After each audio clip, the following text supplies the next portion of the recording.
Hello everyone, I'm Ashley. I decided to start this video blog about anxiety and what I go through on a day-to-day basis, so that others can understand that they are not alone and that those who don't know a lot about it can understand what it is. So one of the things that I do when I'm having an anxiety attack is I pick at myself. You can kind of see right here. Looks like a zit. I do get those. I'm human. But this one actually isn't. It's a spot. You can see if you look closely that I have pulled the first couple layers of skin off my chin. I pick at myself. I find a spot and I just start digging without realizing I'm doing it. I do it on my hands a lot. Sometimes my forehead. And it's, you don't even realize you're doing it until you're like, oh shit, that hurt. And then once you get a spot going, you kind of gravitate towards that and you keep picking at it. I will freak out. I really get on a one-track mind. I cannot do two things at once when I'm having an anxiety attack. I don't want anybody to talk to me when I'm having an anxiety attack because that's more stimulation coming in that I just can't handle in that moment. For example, went to Walmart with the husband and the kids, and while I enjoy being around them, they're my family, I love them, my husband was trying to keep my youngest occupied, who has ADHD, and they were making so much noise and screaming behind me with the cart, and I started to have an anxiety attack. I couldn't deal with all that noise, all that playing around, knocking stuff off the shelves, running into each other. It set me off. I was mad. I lost it once we got in the car on the husband. Sorry about that. And it's a struggle on a daily basis, you know. And then he's trying to talk to me in the car, and I'm like, I can't right now. I can't turn the music down. There's too much going on. You're in a zone. And you know logically in the back of your head that you're having an anxiety attack and that you're overreacting, but you can't stop.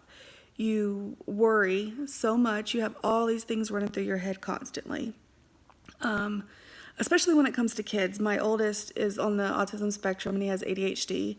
My youngest has ADHD and my daughter is a diva. And I realize that's some of my fault, mostly my husband's, but some of mine. And so we already have that extra time and things that we have to do a certain way for certain kids. And it's rough. So let's see, yesterday was a fun day. Kids were running late to school as usual because they don't listen to mommy in the morning. So I usually like to leave at 7:15 to get them there for breakfast. And we didn't leave till like 7:25, which is only 10 minutes later. They still made it to school in plenty of time. But one of those things is if I know that I'm supposed to be somewhere at a certain time and I'm running behind, it doesn't go well for me. My mind starts going a million places. You start worrying about all the what ifs, all the bad things that can happen. You think mostly about the bad things that could happen, what could come out of it. You know, if they're late to school, are they going to get in trouble? I look down at my clock. I realize I'm supposed to be at the doctor in like 10 minutes. It's like a 15-minute drive and then 5 minutes from parking to walk in to see the doctor. And I almost had to pull over. I was in tears on the way to the doctor knowing that I was going to be late. What if they canceled my appointment? My foot was really hurting. I had surgery back in October on the top and bottom of my foot. So I've been doing like post-op appointments ever since, and I couldn't miss this appointment. I feel like my foot should be better, and it's not. And I know it takes a while. It's a process to heal, and my mind is just, am I going to have to deal with this? Is this something that is going to keep hurting? How do I stop it? And I got in the parking lot. And I get out and I start going in, and by the time I get into there, I can't breathe. The doctor's taking a while to get to me, and I'm thinking it's because I'm late. And so I'm sitting there and I'm twitching, and I start picking at myself, and which is one of the things I do. And I finally get in to see the doctor, and I calm down a little bit. Once it's over with and I actually got to see her, it was a release. So I guess what I want people to understand is that people with anxiety can come across as a bitch. They can come across as, I've been called that plenty of times. People don't really want to be friends with you. They think you're moody. I'm blessed enough to have a lot of friends who know and family that know what I'm going through and know how to handle me, because I can be a lot. You tend to freak out over little things that wouldn't normally matter, but that's just a part of it. So I guess for me, the biggest one would be being late to something or a lot of loud noises at once.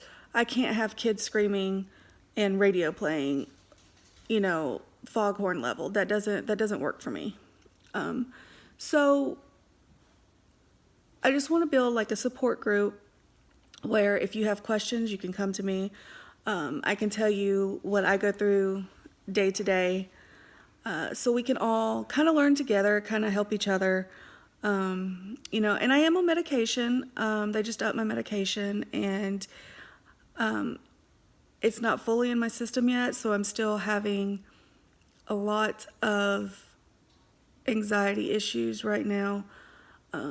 So I'm sure that you're going to get to see the good, the bad, and the ugly of me here lately, because I am going to blog every day and post to YouTube so that y'all can see me in tears, me when I'm not having a bad day, me when I'm having a low day. I'm going to keep it real, and I hope that y'all can share videos and keep it real as well. If you have questions, ask me. If I don't know, I'll find out. But you need to know that you can cope with anxiety. Not everybody that's having a bad day or that is freaking out on you or comes across as a bitch is actually that. They might just be going through some things. And, that's the thing about it. You don't know everybody's life. So before you judge somebody, you should get to know that person first. You should know what they're going through, what their daily struggles are, what they deal with, before you start throwing out names and hurting people's feelings, because it can be hard sometimes, especially to make friends when you have anxiety. Like I've said, I'm blessed to have some friends that understand what I'm doing. Not everybody does. And when I'm married, living in the military with 3 kids, and so you tend to gravitate towards, I guess, other married couples with kids. You don't really hang out with single people. And then you find yourself not wanting to be around those kids because you're having your anxiety, like you dread it. Nothing against those kids, nothing against those parents. You just dread it. So you don't make friends easily, and it's hard. So that's why I'm here. I'm here to talk to you. You can be friends with me. I'm happy to help, and I hope that y'all will start staying tuned to see the day-to-day, what I go through, and I hope that I can really help and bring some awareness to anxiety and depression as well. There's more on that to come, maybe tomorrow, but right now I have the house to myself, and I really got to get cleaning. So thank you for tuning in, and I will talk to y'all soon. Bye.